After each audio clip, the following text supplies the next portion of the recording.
श्री राधे राधे। आपका स्वागत है मेरे इस YouTube चैनल डिवाइन हिंदी कहानियों में। आज मैं आपको कार्तिक मास में सुने जाने वाले कार्तिक महात्म कथा अध्याय 34 सुनाऊंगी। ऋषियों ने पूछा, हे सूत जी, पीपल के वृक्ष की शनिवार के अलावा सप्ताह में शेष दिनों में पूजा क्यों नहीं की जाती? सूत जी बोले, हे ऋषियों, समुद्र मंथन करने से देवताओं को जो रत्न प्राप्त हुए थे उनमें से देवताओं और लक्ष्मी कौस्तुभ में मणि भगवान विष्णु को समर्पित कर दी थी। जब भगवान विष्णु लक्ष्मी जी से विवाह करने के लिए तैयार हुए तो लक्ष्मी जी बोली, हे प्रभु, जब तक मेरी बड़ी बहन का विवाह नहीं हो जाता तब तक मैं छोटी बहन आपसे किस प्रकार विवाह कर सकती हूँ। इसलिए आप पहले मेरी बड़ी बहन का विवाह करा दे, उसके बाद आप मुझसे विवाह कीजिए। यही नियम है कि जो प्राचीन काल से चला आ रहा है। सूत जी ने कहा। लक्ष्मी जी के मुख से ऐसे वचन सुनकर भगवान विष्णु ने लक्ष्मी जी की बड़ी बहन का विवाह उच्छालक ऋषि के साथ संपन्न कर दिया। लक्ष्मी जी की बड़ी बहन अलक्ष्मी जी बड़ी कुरूप थी। उसका मुख बड़ा, दांत चमकते हुए, उनकी देह वृद्ध की भांति, नेत्र बड़े बड़े और बाल रूखे रहते थे। भगवान विष्णु द्वारा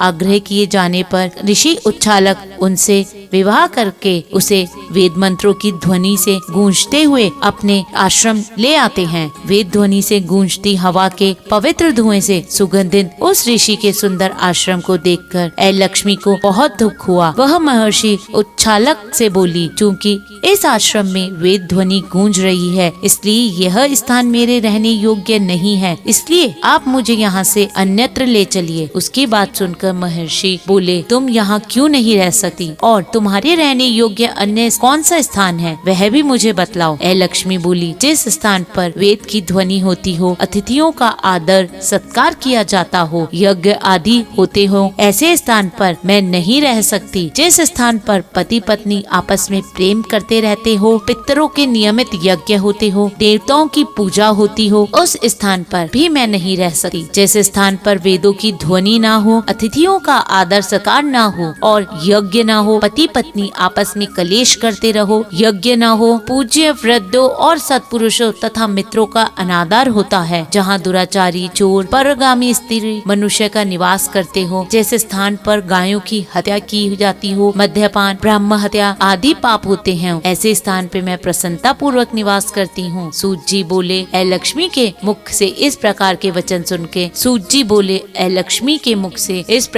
वचन सुनकर उच्छालक का मन खिन्न हो गया। वह इस बात को सुनकर मौन हो गया। थोड़ी देर बाद वे बोलते हैं, ठीक है, मैं तुम्हें ऐसे स्थान ढूंढ दूंगा। जब तक तुम्हारे लिए कोई ऐसा स्थान न ढूंढ लूं, तब तक तुम इस पीपल के नीचे चुपचाप बैठी रहना। महर्षि ने उसको पीपल के वृक्ष के नीचे बैठाकर उसके रहने योग्य स्थान की खोज में निकल पड़े। परंतु जब बहुत समय तक प्रतीक्षा करने पर भी वह वापस नहीं लौटे तो लक्ष्मी विलाप करने लगी। जब बैकुंठ में लक्ष्मी बैठी लक्ष्मी जी ने अपनी बहन लक्ष्मी का विलाप सुना तो वह व्याकुल हो गई। वो दुखी होकर भगवान विष्णु से बोली, हे प्रभु, मेरी बड़ी बहन पति द्वारा त्यागे जाने पर अत्यंत दुखी है। यदि मैं आपकी प्रिय पत्नी हूँ तो आप उनसे आश्वासन देने के लिए उनके पास चलिए। लक्ष्मी जी की ऐसी प्रार्थना पर भगवान विष्णु लक्ष्मी जी सहित उस पीपल के वृक्ष के पास गए, जहाँ लक्ष्मी जी बैठकर विलाप कर रही थी। उनको आश्वासन देते हुए भगवान विष्णु बोले, हे अलक्ष्मी, तुम इसी पीपल के वृक्ष की जड़ में सदैव के लिए निवास करो, क्योंकि इसकी उत्पत्ति मेरे ही अंश से हुई है और इसमें सदैव ही मेरा निवास रहता है। प्रत्येक वर्ष गृहस्थ लोग तुम्हारी पूजा करेंगे और उन्हीं के घर तुम्हारी छोटी बहन का वास होगा। स्त्रियों को तुम्हारी पूजा विभिन्न उपहारों से करनी चाहिए। मनुष्य को पुष्प, धूप, दीप, गंध आदि से तुम्हारी पूजा करनी चाहिए, तभी तुम्हारी छोटी बहन लक्ष्मी उन पर प्रसन्न होगी। सूत जी बोले, ऋषियों, मैंने आपको भगवान श्री कृष्ण, सत्यभामा तथा पृथु नारद का संवाद सुना दिया है, जिसे सुनने से ही मनुष्य के समस्त पाप नष्ट हो जाते हैं और